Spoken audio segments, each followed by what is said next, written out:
Hey guys, SirVern back here, and today I'm reviewing Astro Bot for the PS5. This is a platforming game.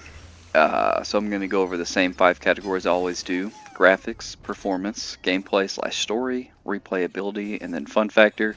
Give each category a score from 1 to 10, average them up, and then talk about the game a little bit. So I beat this entire game with my wife, so I'll have her hop on and just ask her a question or two about the game after, and you can get her perspective on it too. So all this footage, or most of this footage, I just went in and captured after the fact. So you'll see I have some costumes because we did platinum the game. So we'll start with graphics. Graphics are a 10 out of 10. This is PlayStation 5 Pro enhanced, and it just looks incredible, super sharp, a bunch of cool effects. All the little characters look cool, and you can see, I mean, there's not really spoilers because there's not much of a story for this game, but you will see some footage from the levels, but I won't show the ends of them or anything like that, or many hidden characters or anything. But yeah, the graphics are just crazy good. Like the water looks good, the characters, the stuff that looks plastic and wood, the textures look good, just looks incredible. So 10 out of 10 for graphics. Performance is another 10 out of 10. No frame dips, no slowdown, no crashes. I'm starting to question myself about the crashes. Maybe we did have one crash, but I can't remember, so I'm just going to go with the 10 out of 10 for performance. I can't remember. I did have a crash on a game recently, but I don't think it was this one. Anyway, 10 out of 10 for performance. I want to say this game took us 30 hours to beat because my wife's still learning controls, turning the camera and that kind of thing. But just the creativity, just look at that. Like just the old school TVs and all the PlayStation characters. But I'll get into more of that in the next category, which is gameplay/story. So, this is why I combine these categories, because this doesn't really have a story, much of a story. There is a story there, and it's pretty cool, for a platforming game. But really what you're playing this for, of course, is the gameplay. And I'll talk about the game. Most of the review will be about the gameplay. So this game is super charming. It's awesome. It's like a modern Mario game. I guess it takes a lot of inspiration from Mario, and it's not hiding it. A lot of people say, or I've seen people say online, that it's just copying Mario, which nowadays, there's a lot of copying, but yeah, it does take a lot of inspiration from a Mario game, and I don't think that's a bad thing. It's amazing, and especially with the haptics in this game. If you've played Astro's Playroom, the game that comes with every PS5, you kind of know what to expect. But the way they use the DualSense controller will blow your mind. You feel the grass, you feel rain. They use it in every way it's meant to be used, and it's incredible. The mechanics in this game are super tight. If you die, it's your fault. It's so creative. There's all these different powers you pick up. Every level, is just going to be different. The powers are hard to emphasize. There's probably I don't know, around 10 different mechanics that you use, different powers to maneuver through the levels. You also can, they use basically every PlayStation franchise, Horizon and Zero Dawn, Uncharted, basically every single franchise is represented here in very cool ways. So the gameplay will change up from level to level, with these different powers.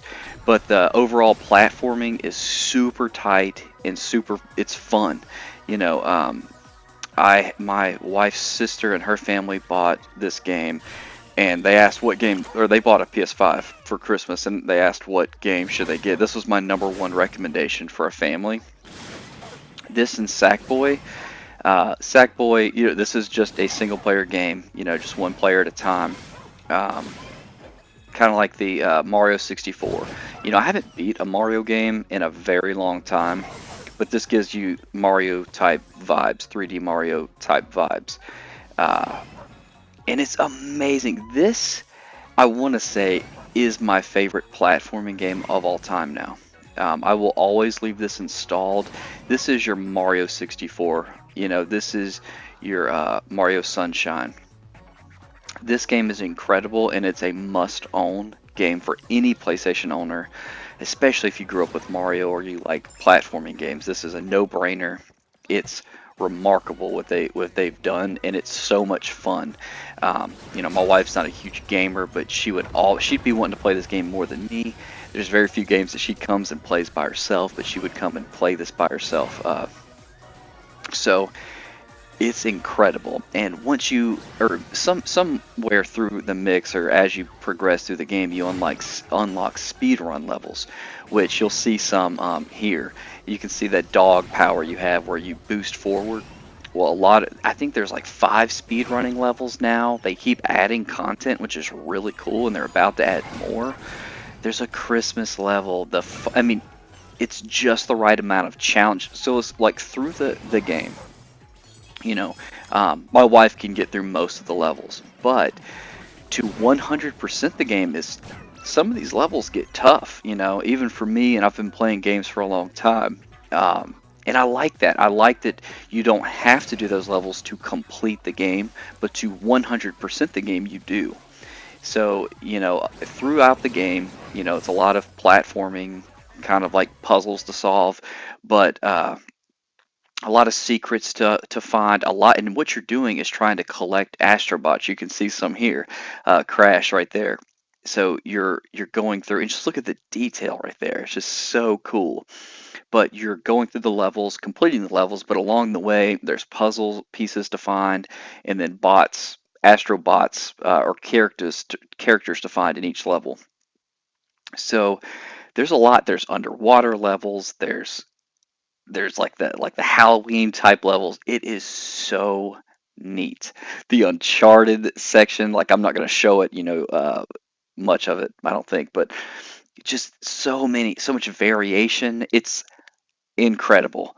Uh, yeah, it's just so creative. I can't, you know, emphasize that enough either. It's just so fun, and it's just like Astro's Playroom, where you're collecting, you know, I won't go much into it, but you go to the central crash site right there, and you know there's the Labo machine. It's like a fully realized Astro's Playroom, and incredible. This is what PlayStation needs: more games like this, more family-friendly games, and more platforming games. You know, like this is, you know, more. Platforming seems to just be going out of style, or it's just not as popular as it used to be. Nintendo's really the only company like representing platforming, and now this should be PlayStation's mascot now, Astrobot, because it's just incredible. Kids love it, adults love it. It's great, um, and there is a story, like I said, and it's just fine. You know, it's there, but gameplay/story is an easy 10 for me, which, you know, that doesn't come, I don't give that score out to a ton of games, so 10 out of 10 for gameplay/story. Now, replayability. Um, this game has, you know, like I said, it's incredible, right? Has a lot of different powers in a bunch of levels. I mean, quite a few levels. A lot of bots. There's like 300 some odd bots to collect. And you can, you know, make new save files and that kind of thing. But I have 100%ed the game, so you got to keep that in mind, you know. So that will impact the replayability. I've also got the platinum for this game, which the platinum isn't easy. It's kind of, but it's definitely not hard. So it could have been a little. So the replayability.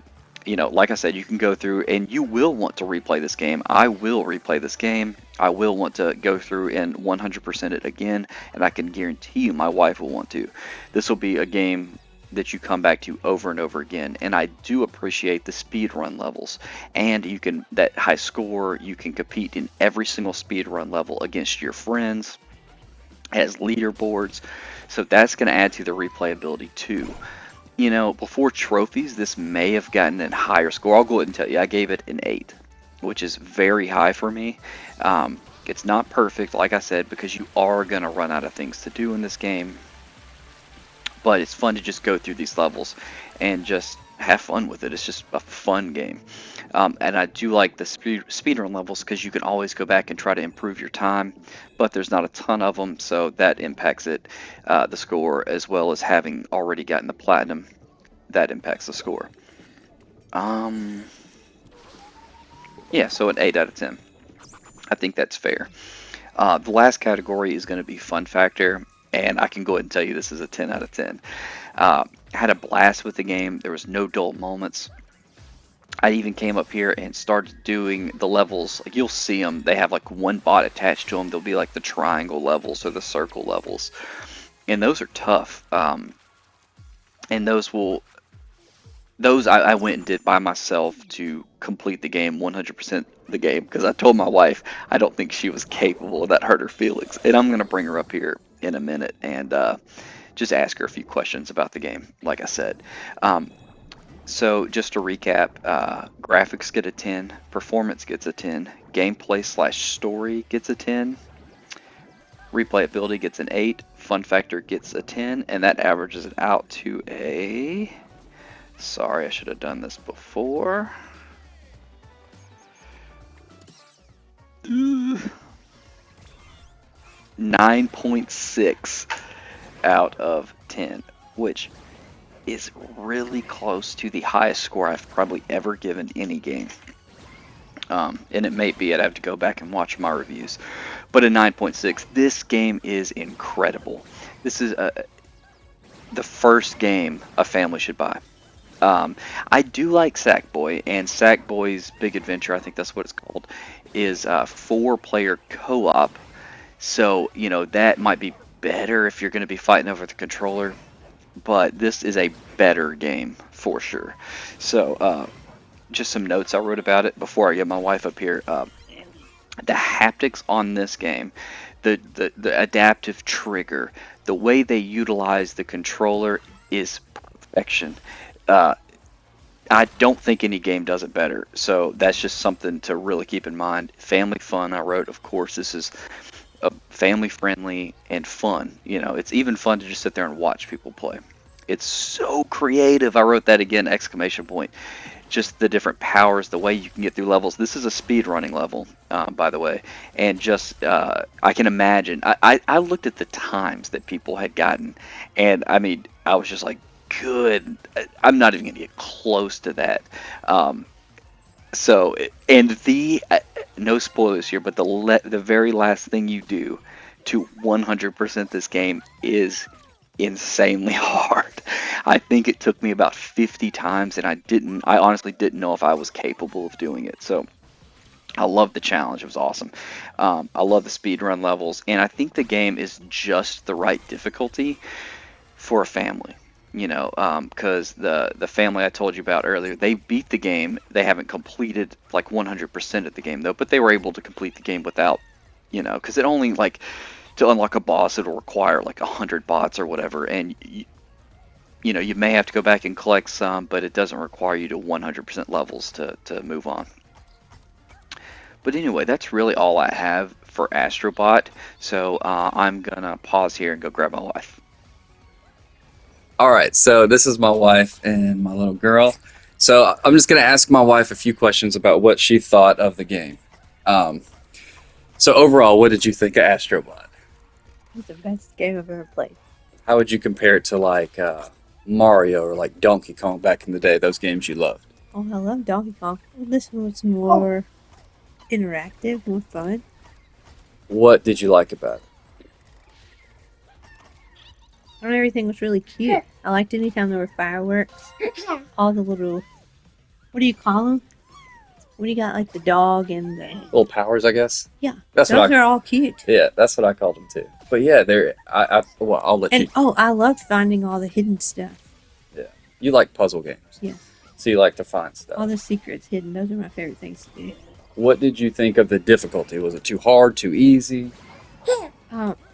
it was good for someone that can't use a camera, because I can't turn the camera. It turns it for you for the most part. But all those little extra side ones where you have to start over if you die. Yeah, I don't think I beat any of those. You did all of them. Yeah, I mentioned that. 'Cause I'm not an avid gamer. The last time I played was Super Nintendo, so I So, can't use a joystick. but you're learning. You're getting a lot better. So yeah, we had a good time with this game overall. Did you ever play this game by yourself? Sometimes. Yeah, I think that's super cute. I'd catch her like playing by herself, or when I'd get offline, I'd see that my profile would be online. I thought that was really cute. But anyway, I just wanted to get her perspective. So, what would you give this out of 10? A 10 out of 10. All right. Well, you heard it. That's all we got. SirVern out.